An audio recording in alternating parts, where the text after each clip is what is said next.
Buenas tardes y bienvenidos otra vez acá a nuestro podcast. Buenas tardes, Marco. Gracias por estar aquí.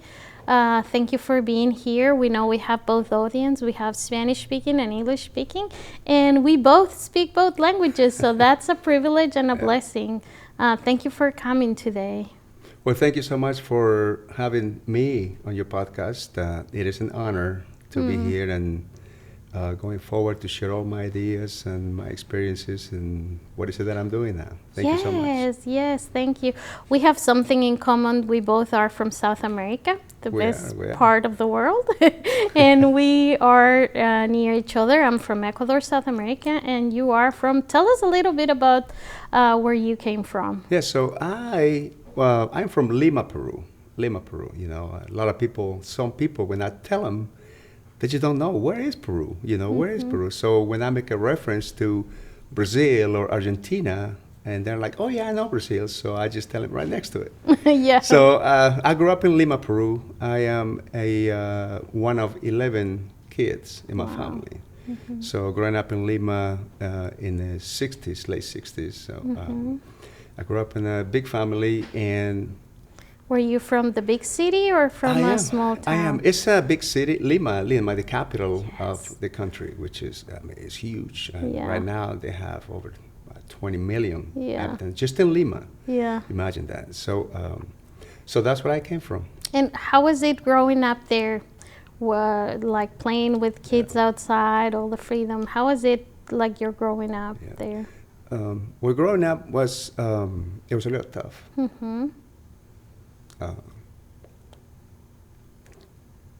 I know going back, sometimes it just kind of strikes a chord because it's what made us stronger. Yeah, it was tough.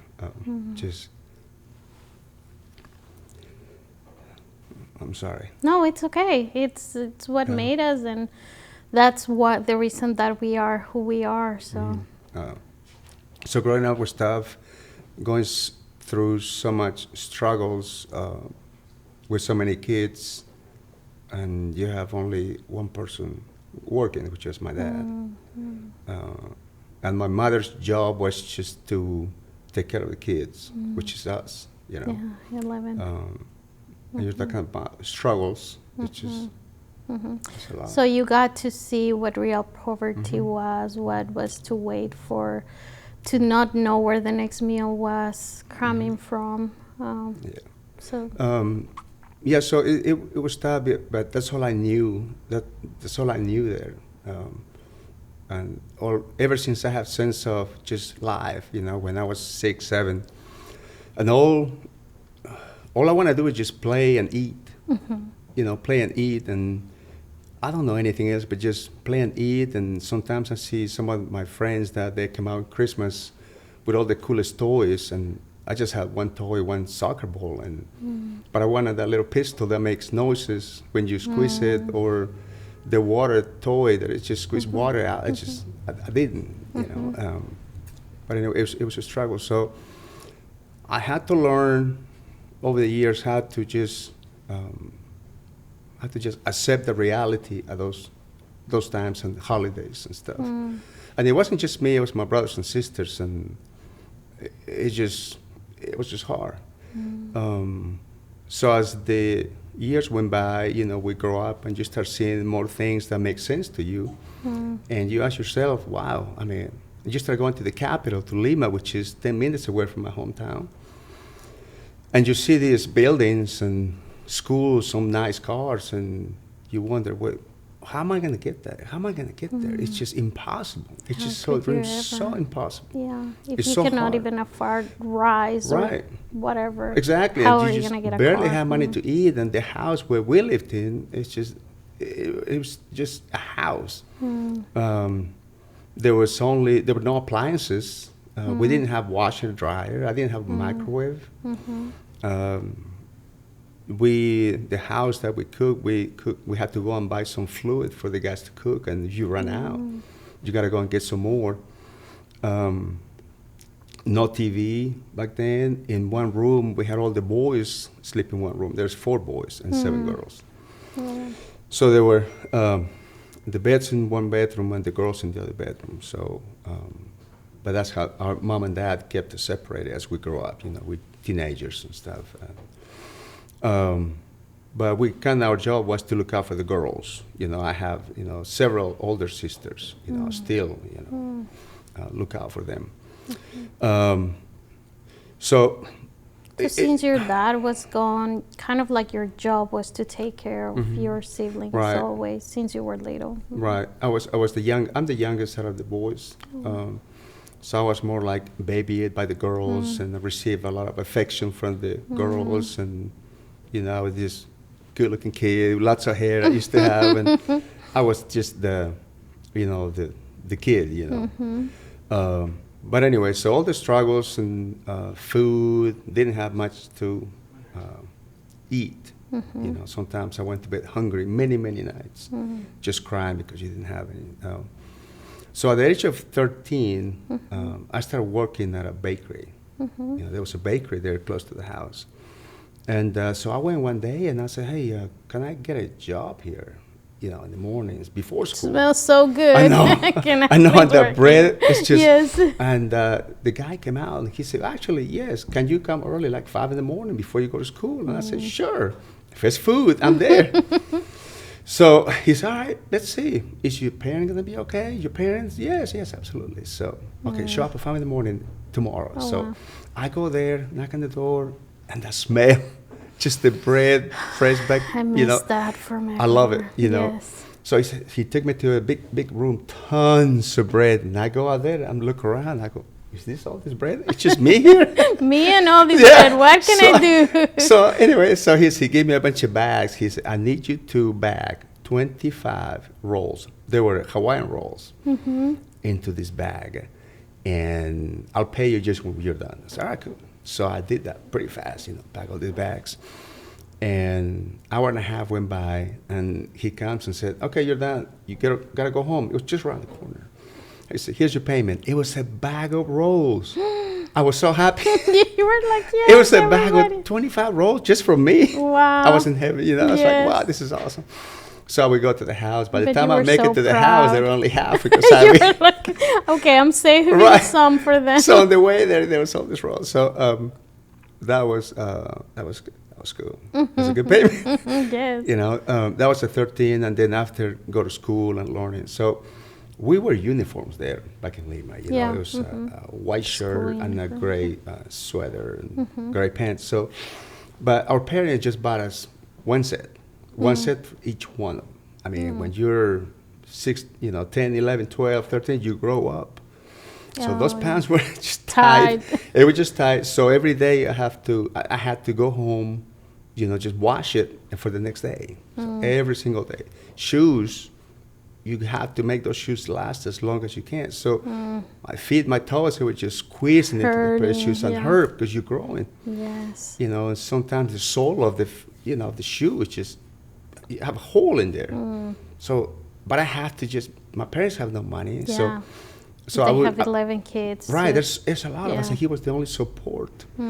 So I would get a piece of cardboard and put my feet in there, just mark it with a pencil, and just cut it. Slide it in. But it worked. It was just cool. But it was cool. So I was like, you know what? This is working. I don't care. Just don't step on water because of the cardboard, So, but that part worked out. It was just fine. But you know what? Sylvia, it was just, that's all I knew. But that's all you know. You're happy. You go to school, you come home, and you play with your friends, and you go eat. It's hard. It's tough. You got to wash your clothes by hand, dry, Every day. Every day. Oh, wow, yes. Every day. Because you didn't have any But I still had time to go play in the evenings. Yes. So at the street where I grew up, the houses are attached, to each other, like we call it the barrio, the street, the block. Here you have a separation in between. Yes. Right? If your neighbor's too close, you cannot, But there, everything is close together. So you learn how to grow up tight, closer as in your friendship. It's like one big family. Yes. And you learn so much from it. Now looking back, it's like, wow, that was my whole family there, Yeah. But anyway, so I live in the barrio. So in the evenings, we play for hours. You know, Mama call us. All she got to do is whistle. You know. Yeah. So we come to the house and take a shower and go to bed. She checking homework. I didn't have hot water. I never did until I came to America. So I didn't. I had to take a shower. You know, boiling a cup of water. And then take 2 buckets at home. Buckets. Yeah, water in hand and take a bucket. So just, you know, I had hair back then. Yeah. But I had to just make it real quick, right? So, but that's all I knew. It's just a way of life. Yeah, he was the way. So our job was to, my mother always raised us, you know, you're going to do good in life, but you have to, I'm going to raise you to do good. Your job is to go to school, do your homework, play, and I'll take care of the rest. You know, she always, you know, raised us like that. How important. And she did that. It was so important, but we were happy. That's all we knew. So we stayed within those lanes of what she has told us to do, you know. And on Sundays, we started going to church, you know, as I was 10, 11. She took us to this Catholic church. Were your parents believers? I'm sorry? Did you believe in Christ back there? Yes. Oh, My mother and father. My father, because he worked the night shift. So most of the times he just sleeps during the day. So my mother was in charge of, you know, the food, the clothes, if the clothes needed to be sewed. So she would get a needle and thread, start fixing it. My shoes will come apart. She would start doing it. Or I learned how to do it, so I started doing it myself. Yes. Take them to the zapateria. To the zapateria where they fix your shoes, where right? they would fix your shoes. Yeah, with that's what nails nowadays. and I love stuff. shoes. Yes. If I see it, I'm buying it. You're like, that's it? Yeah, Yes. yeah. You see, That's where, right. So I like, especially brown shiny. I love brown shoes. You know. So around those times, you know, we grew up in the barrio, but I played soccer on the street. You just put 2 pieces of rock and you just play soccer, kick the ball. With the ball. But it was amazing because you just have fun and, you know, and you argue with your friends, but you're still friends because you live in the barrio, you know. Yes, and you have to share and you learn to share. And that's right. You But know. everybody go home and then it's just so silent. And then the next morning, the same thing again, over again. Watching TV, I grew up watching American shows, you know, but they were in English. So you watch it, the American shows, but I always look at these pictures of these shows that I was watching on TV, you know, and I always see these cars and these houses, the houses shaped like this, like, you know, I call it a V, upside down, a V, you know. Yeah. And then I always thought, man, that would be so nice just to live there and look at these people, how the streets are, the yard being so green, and the mailbox. Yes. You know, The so mailman. what is that's a mailbox? You know, you see these movies that the mailman just come and deliver the stuff. So it's pretty cool, pretty awesome. And the people, you know, the Yes. clothes that I could never afford. Yes. You know, I had You just were one just T-shirt, one pair of dreaming, jeans. looking Yes. and dreaming and so you saying, dream wow. about it. So I did that. And then I wanted, as I grew up older, you know, 16, 17, I was like, you know what? I'm getting older. I'm growing up. I need to know what I'm going to do with my life. So I wanted to join the United States, the Peruvian military. Okay. When you were 13, you knew I was that? 14, 15. That was Okay. my dream, you know, to become a Okay. soldier Okay. in Peru. So I tried, as soon as I got out of high school, I tried to join. I took the exams. I passed the exams, but I didn't have any money. It's one of those countries that you have to have money to give to somebody to get you into the list, and then you get in. It was impossible. But I tried, I did it, and finally my mother said, son, because my brother was in America already. Okay. And my mother said, son, enough of this. I mean, don't stay here. Please go to America. You have a future there. You need to go with your brother. Okay. And how old was your brother and how old were you? My brother was in his 30s. I was my older brother in his 30s, close to 30. And I was 20. I was 20, 18, 19, 20. So at 19, I already had set in my mind, 18, 19, I'm going to America. You know, there's no future here, but I had to come to America after watching all these cool shows, cool TV stuff. You wanted to meet the mailman. Yeah, I wanted to meet the man, but I want to see the green, the grass. The grass, so just, green. it was just this new world that I've seen it pop in my head. You know, it was time. I mean, you always hear these stories that in America, you know, it's nice. Everybody's rich. Yes, everybody's rich. You know? Everybody drives nice cars. Right. Everybody, nice cars. They have money. Yeah. And every time you go to the airport in Lima, back then when I was little, I always just look at the people just either coming into Lima or flying. It'd be so nice to either fly away, go somewhere, because everybody go with big suitcases, dressed up nice, you know. Yeah. It's impossible. It was just impossible. Yeah, you can't afford with the Oh, money it's that terrible. people make Can't- there.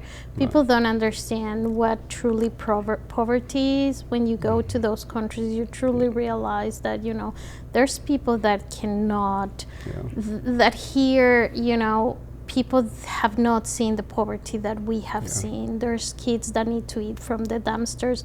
That's why they're in our homes. We don't throw food away to the trash.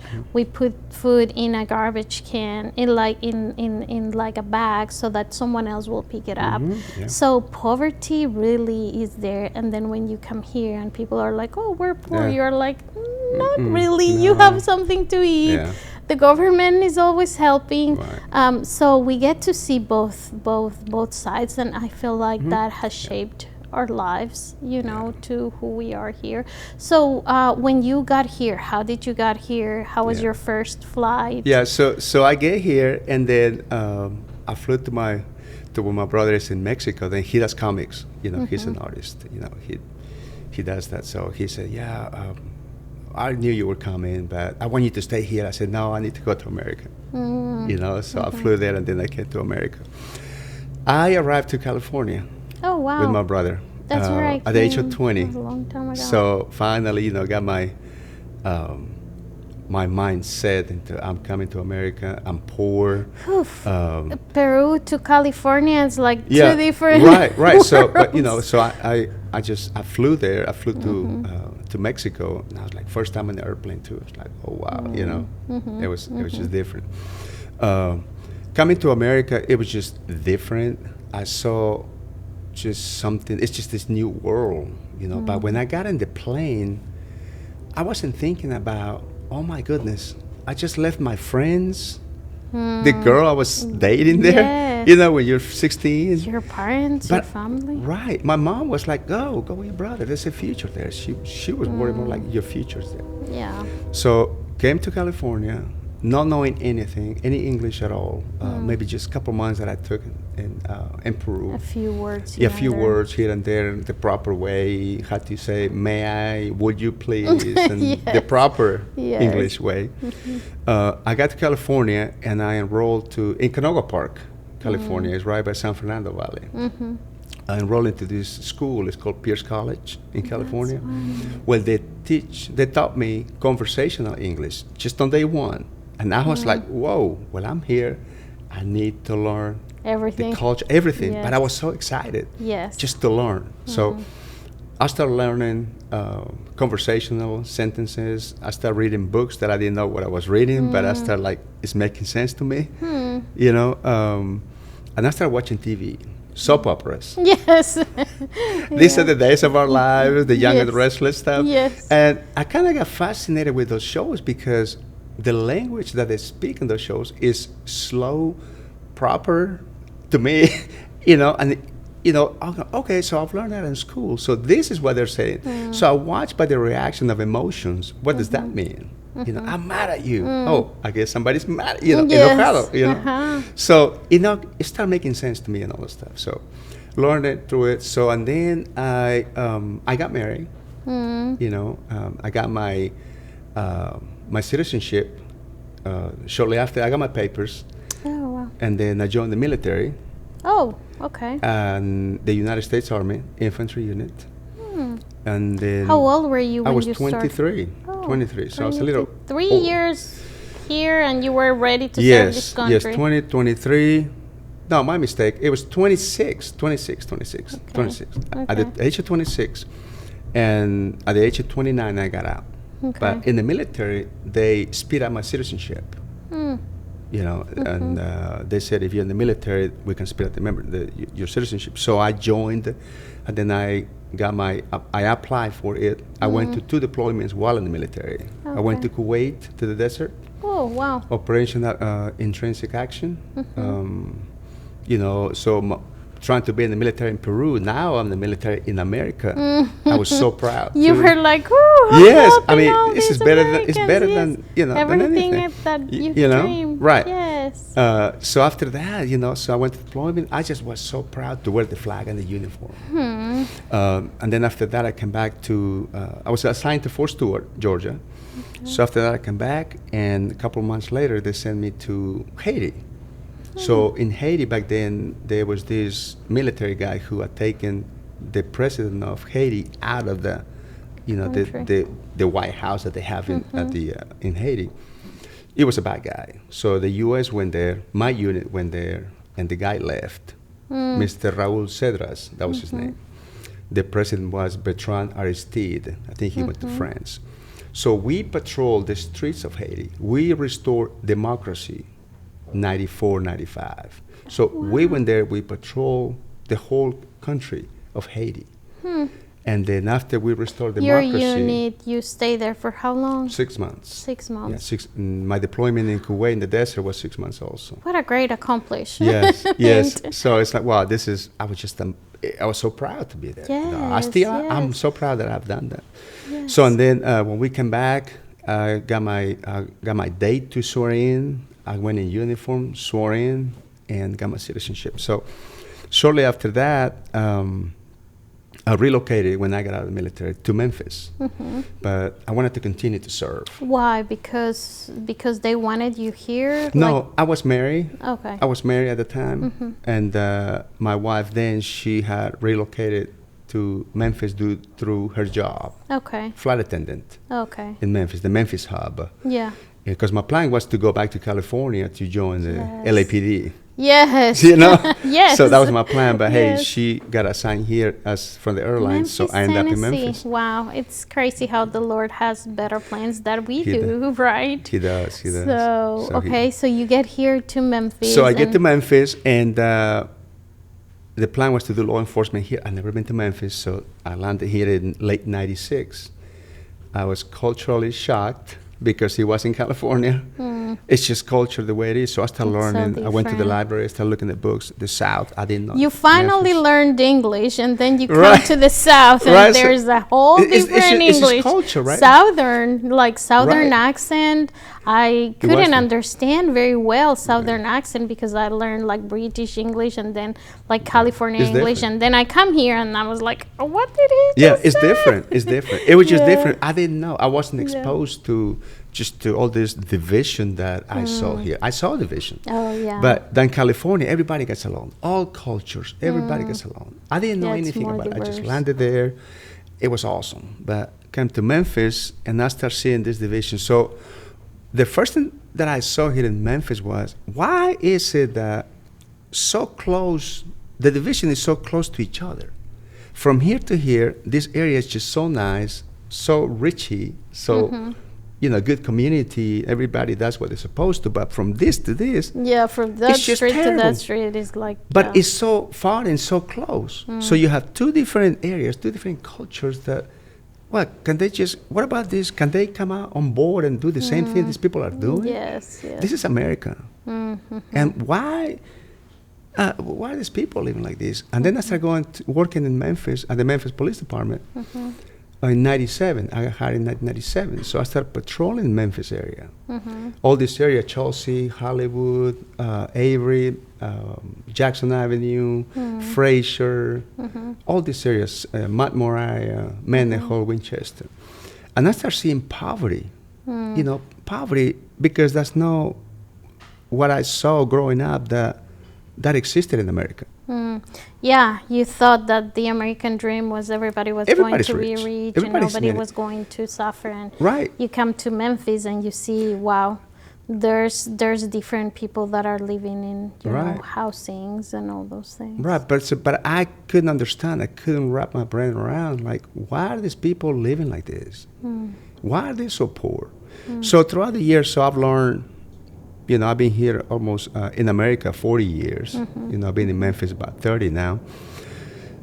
But I come to the conclusion that people are poor here in America because that's their choice. They're choosing to be poor. No one in America should be poor. just being born in America, you have the world in your hands. This is a country that gives you so much just by being born here. I feel like sometimes I'm behind 20-something years because I grew up in Lima. But I feel like I'm caught up now to the culture now, what I see and what I see that I'm doing now. But back then I saw people are being poor because that's their choice. And then I started learning how government works here in the 90s.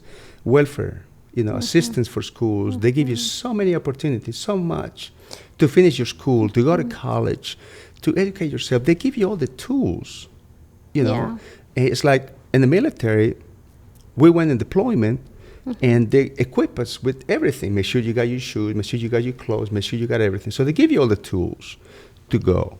Here, in the civilian world, they give you everything to go and face life. So it's there. So it's just laziness.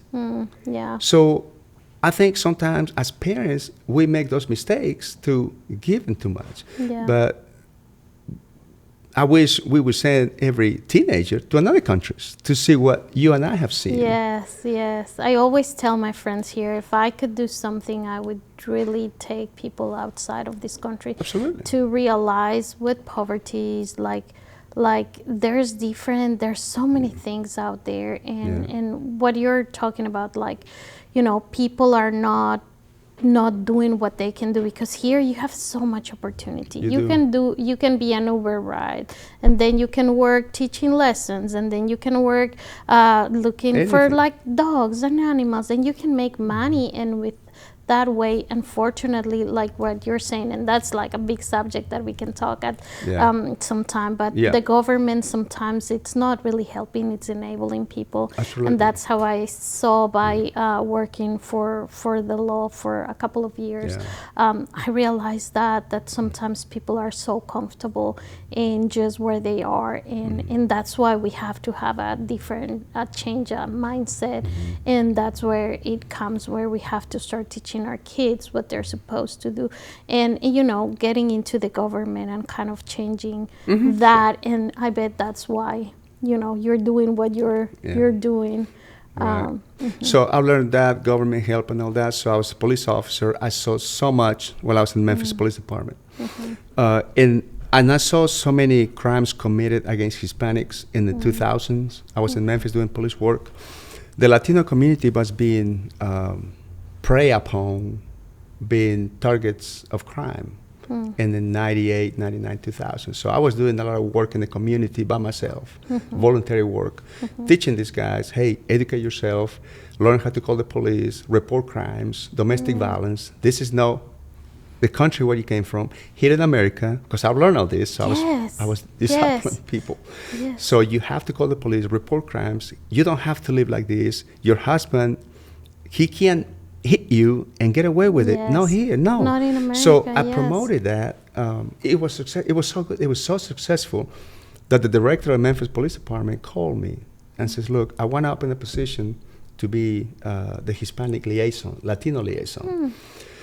So he said, "Write me up something. Just write me up. What is it that you want to do? And I really want to see it from your heart." I said, "Okay," but I was doing that already, because I'm one of those people that I don't have to tell people what I'm doing. I don't have to have the cameraman following to take a picture, watching what I'm doing. Good deeds that I do every day. But hey, the Lord is watching. Yes, exactly. He sees everything. Yeah, he's our boss. He knows. He knows. But I'm one of those people. So I started doing that. I put it on paper. And he called me the following week. He said, "I want you to be the Hispanic liaison officer for Memphis, for the whole Memphis Police Department." Oh, wow. So I took it. That was my job. So I went in TV, radio stations, newspapers, and anyway, promoting crime prevention, educating the people, established some banking accounts for people that they couldn't. They were able to buy homes. It was a good program. So I did that for a couple of years. And then after that? So after that, I was assigned to the interstate to do drug and addiction unit, which is involves trafficking of drugs into America from the border. All the drugs that come hidden into vehicles coming all the way to America. So I was one of those guys that you would see on the interstate with a dog in those SUVs, those white or black SUVs or white SUVs that you stop the cars and start searching the vehicles. I've learned so much in that unit. I bet, because one of the worst problems of Memphis is drugs. It is drugs. And, crime happens because of drugs. It is. Yeah. So I'm glad you were able to see firsthand what it was about. And do you think your unit was making a change, or? I'm sorry? Tell me, was your unit making a change, or what do you think? Yes, it did. We see so much cocaine by amounts, 40 kilos, 30 kilos, 10 kilos of cocaine, heroin, a large amount of marijuana. You're talking about hundreds of pounds, 1,000 pounds, 1,800 pounds, going to different parts of the U.S., but we were stopping here on 40. And if we stop the vehicles going south, going westbound or going south, we would seize the money, large amount of money. I'm talking about millions. So all those cases, but what's funny, Sylvia, from all those cases that I've done on the interstate, 100% of all those people we arrested were illegals. 100%. Illegals from, wow. Yeah, no documents. So they say, I don't know. I don't have any documents. I just crossed the border. Those cases, those people were here involved. in Memphis, Tennessee? Yeah. Wow. That's what we're stopping. But no, this is on the interstate, right? So, but those guys were cartel people that the cartel sent them through the border. Then I need you to go to Nashville, but we interdict them, we stop them. And then we get a confession from them. Yes, the cartel sent me here and all that to Memphis. They're sending me to Nashville. But their job is to bring the drugs and then carry the money south. Huh.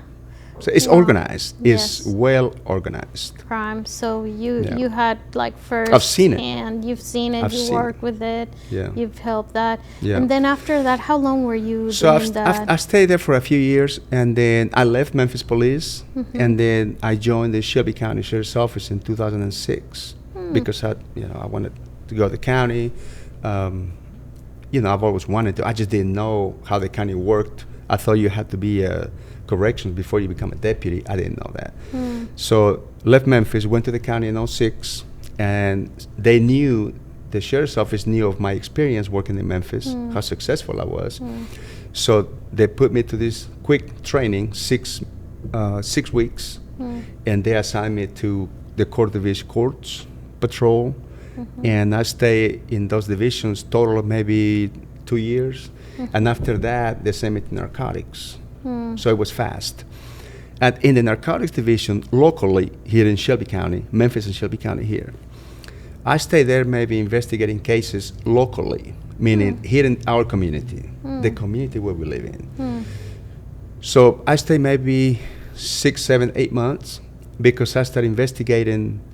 I wanted to get to the root of the problem. Exactly. I didn't want to get just these guys who they're users and stuff. I want to get to the root. I want to see where exactly this is coming from. I want to get the big hitters, the big stuff, because that's how you create most of the impact. Before it gets to the streets, I need to get it here. So I developed a case from the ground up, which was one of the biggest cases in Shelby County in 2009. 2008, I started the case. 2009, I did the takedown. That operation in 29 days, Sylvia, it was a $4.2 million operation in Memphis. Wow. In Memphis. So I developed a case. It took me 6 to 8 months to finish it because it involved everything. You're talking about surveillance, you're talking about wiretaps, you're talking about undercover work, you're talking about pictures, recordings, and you name it.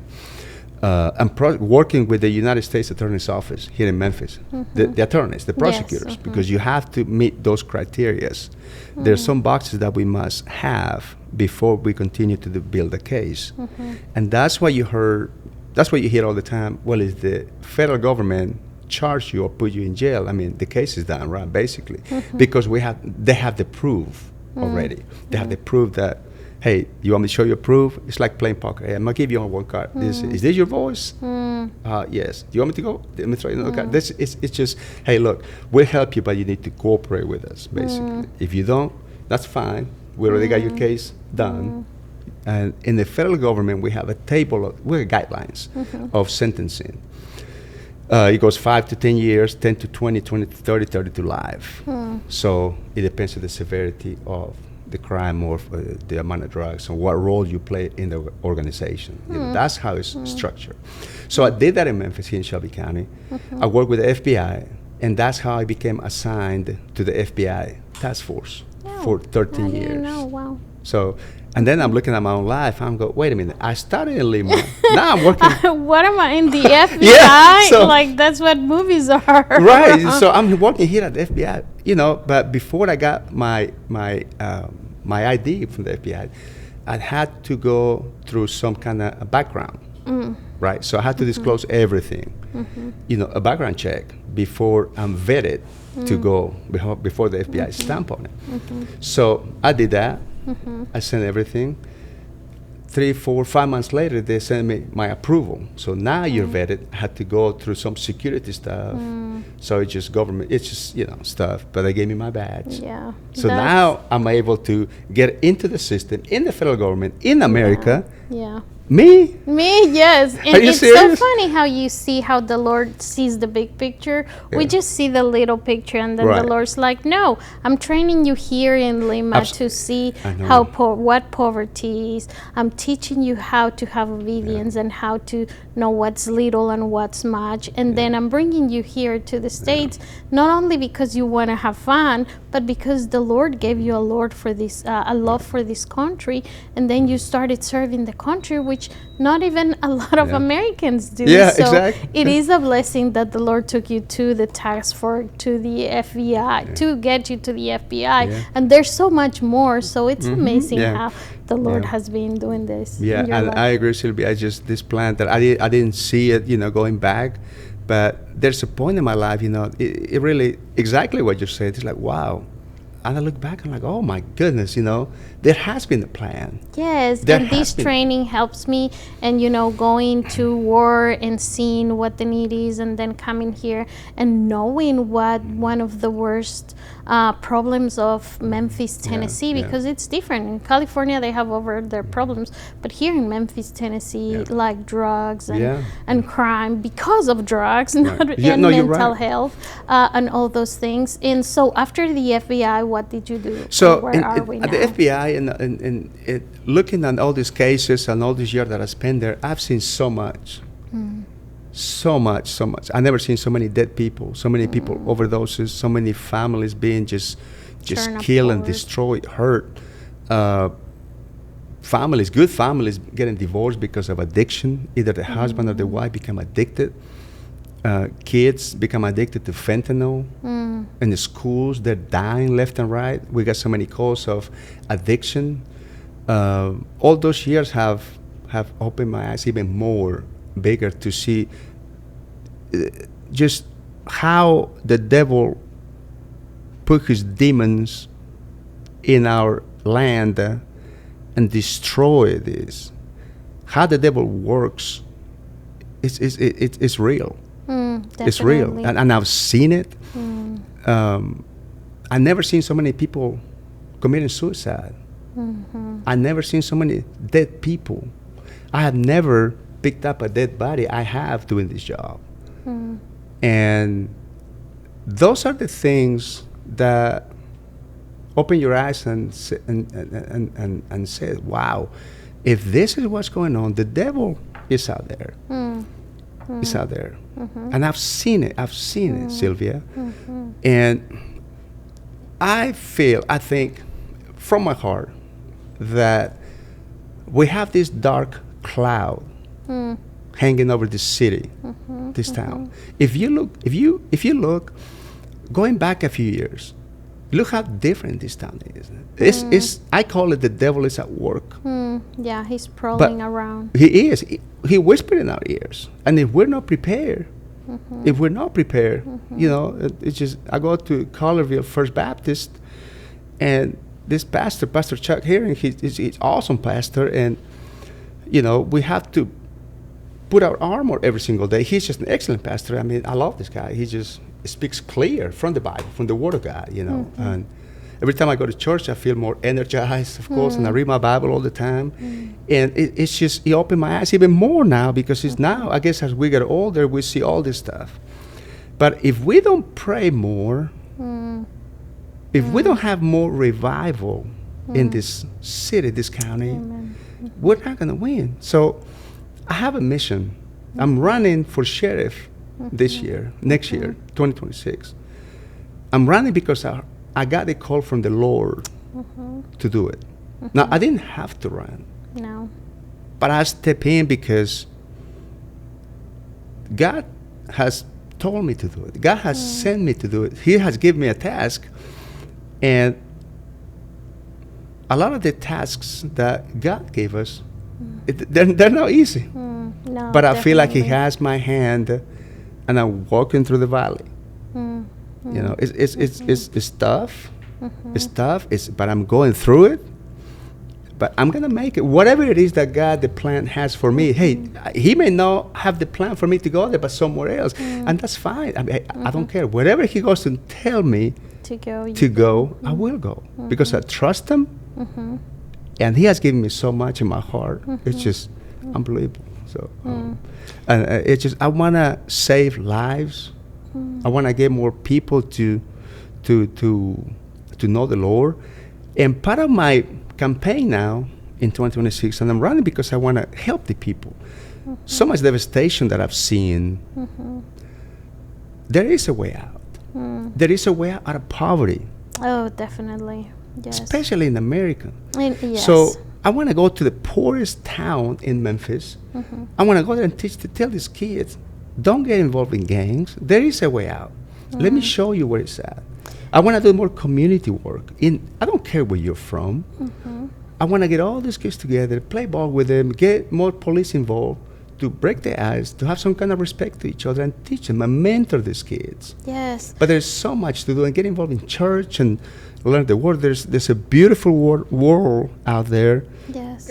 Law enforcement, community organizations, and just have a wonderful life We and need enjoy men life. like you to step up. We truly need men that truly love what they do and that listen to the Lord to step up. And I love the fact that you not only are running because you want to be in office and because you want money and because you want fame, but it's because you have walked through all these things and the Lord has equipped you for you to get where you are, because you understand what it is, like the drug stuff, the war stuff, and you see that there is a need of families to be built. You know, here in America, one of the worst things is like there's no family unit. The men are not stepping up. You know, I was listening to something from Charlie Kirk, and he was saying, you know, the problem is that we are not having family unit together. We are not having mentors for our kids. We gotta teach our kids that, you know, there's hope, there's things to do, and they need to work, and we all need to work to get absolutely. there. So I'm thankful that the Lord has brought you to such a time as this. Like He told Esther, you know, if He calls you, He will equip you, and whatever's next, He's gonna do. And I believe that, yeah. So I am thankful. So what are you doing that for right now for a job? Like, what's your job I am. now? I'm currently a supervisor. I'm still working at the sheriff's office in uniform patrol. So I am boots on the ground. I'm still working at the sheriff's office. So I see exactly what goes on every single day in the field, on the streets. So you haven't lost touch No. of what it is. You're living every day. What is happening in the streets? What's the problem with the Absolutely. streets? Every day, overdoses. And these officers, the officers that they're working at the sheriff's office, all of them, they're doing such an excellent job. They're saving lives, Sylvia. Every day they're doing CPR. They see so many dead people every single day. Today, 2 people die, for example. The officers go there and they see these people that they've been dead for a couple of days. So we go there and you see death, right? And because we're tough. As an officer, we're tough. We just have this macho figure, especially men and women. No, I can do this. Oh, I'm okay. I can even eat over here. It's just you put this front. We put a mask every day. I mean, we do. You know, we go out there to help people, to make sure they're giving comfort. giving the help. But then again, Sylvia,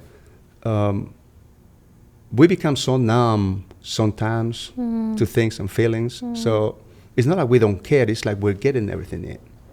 We're soaking everything in.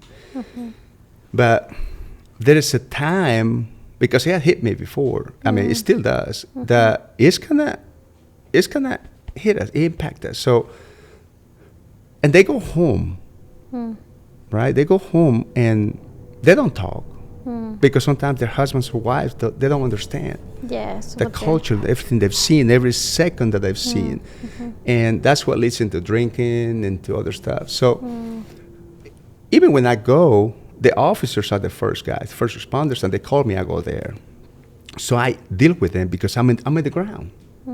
I'm boots on the ground. So what I have done in the past is I meet with them in the field and I talk to them. Hey, look, there's no rank over here. So I'm a supervisor, but let's talk. Just tell me, how do you feel?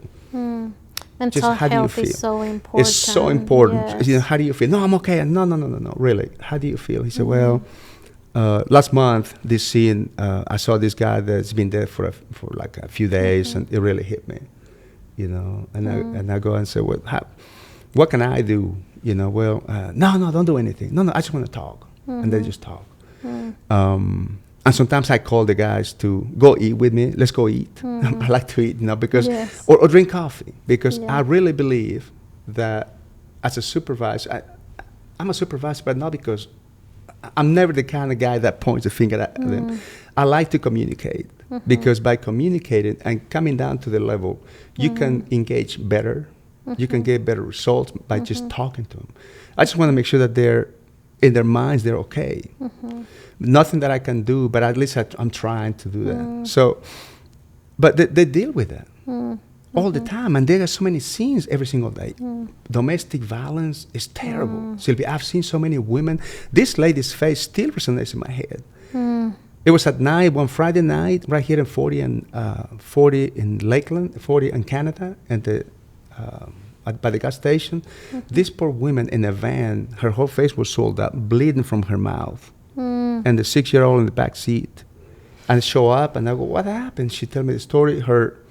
The father of her daughter had hit her with a piece of metal right here in the mouth and threw a bag of cocaine. I mean, who does that? It's the demon. It is the demon. That is demonic. That is the devil, Sylvia. You know, so that is I'm fighting against that, and I will. I promise you I will. But that's why I'm running. But anyway, so all the stuff that we've seen, it hit us. So I want to bring a program, when I become the sheriff, to the officers. Know when things happen at the end. I want to do it now. Yes. I want to sit down now with the people and talk the way I'm talking. Well, tell me, you know, because I believe that, you know, communication is important. I want to give them the help. Mental health among the officers is needed. Not to wait until something happened to call and give them the help. Because sometimes you give them the help, and then what? There's no follow-up. And then what? No, I want to do it more constantly. But, you know, so all those things that we see. So officers need help, yes.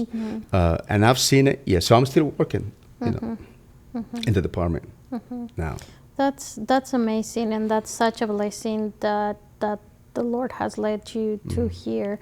To do so many things, and it is exciting. We're gonna take a break, and then we're gonna talk a little bit more, because we could talk for hours, but there's not enough time of a day. But thank you for taking your time, and we'll see you in a little bit. Okay. Yes,